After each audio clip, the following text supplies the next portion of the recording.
Hello, my name is Hannah Hurdle, and I'm the Library e-learning specialist at Ottenheimer Library.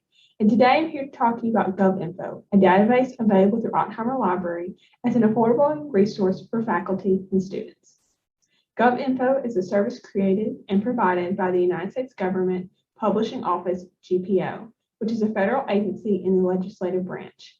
Govinfo provides free public access to official publications from all three branches of the federal government.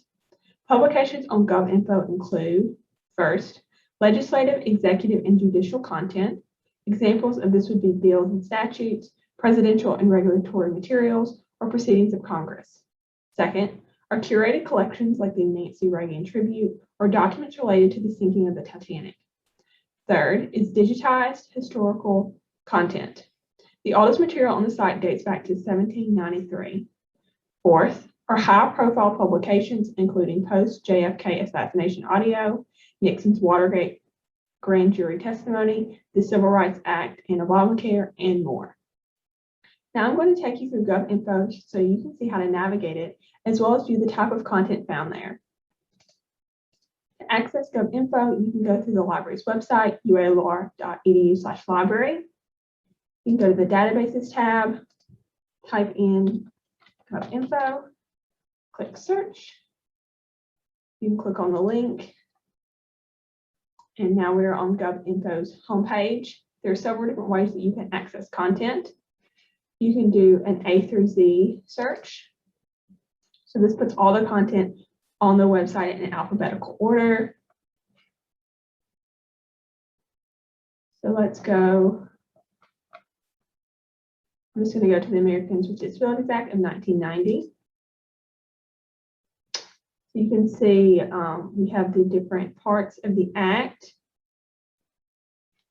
We can see when it was published to the site. It gives a description of the featured content, the anniversary of the first comprehensive civil rights law that prohibits discrimination against individuals with disabilities. We click on PDF. We can view the PDF of the content, which you can download.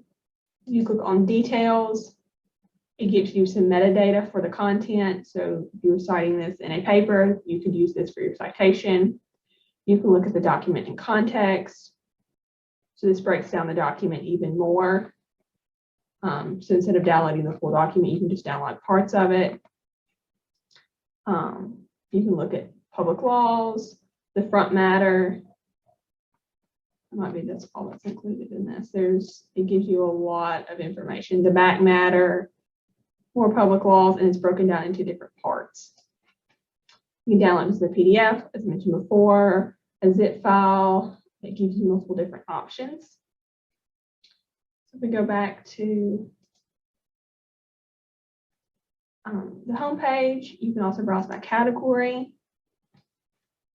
So select a category below to view document collections by type. So these are the different types of or categories that you can view documents in. So I'm just going to go to Congressional Committee Materials.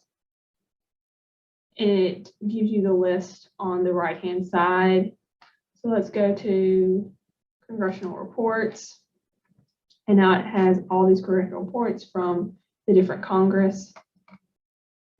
And you can click on it and see the different report examples. So we're going to go to the 117th Congress, do the House report, and it gives you a bunch of different reports that you can view, as well as the date that the report is from. If you want to share it, you can share either on Facebook, Twitter, or you can email it yourself, or you can just copy the link. Again, I'm going to go back to the home page just by clicking govinfo. You can browse by date. So this is when the material was published to the site. So the past 365 days, the past year, past 180 days, past 30 days, past 7 days, or past 24 hours. You can also do a date range. Just going to do the past 7 days. Submit. And so this is everything on the site that was published to the site in the past 7 days. We have a bunch of limiters on the left-hand side. So I could limit by collection, publication date, government author, organization, or person. So this looks similar to how a normal database would look. You can view from the date new to old, old to new, or alphabetical. Again, I'm just going to go back to the main page. You can search by or browse by committee. So we have the Senate, the House, joint committees, congressional commissions, and then congressional panels. So I'm going to go to the Senate Budget Committee. So this is broken down again into congressional bills, reports, hearings, documents, and committee prints. So let's just go to bills. And if there's anything there, it will show it under each Congress. So 117th has some bills, but not every single Congress will have documents. It just depends. So again, I'm going to go back to govinfo. You can browse by author. So this would be, sometimes it can take a second to load, the legislative branch, the executive branch, or the judicial branch. And it gives you a description of each. So let's go to the administrative office of the U.S. courts. So there's only one option for you to look at. So it just depends on what content is listed under each subject or topic.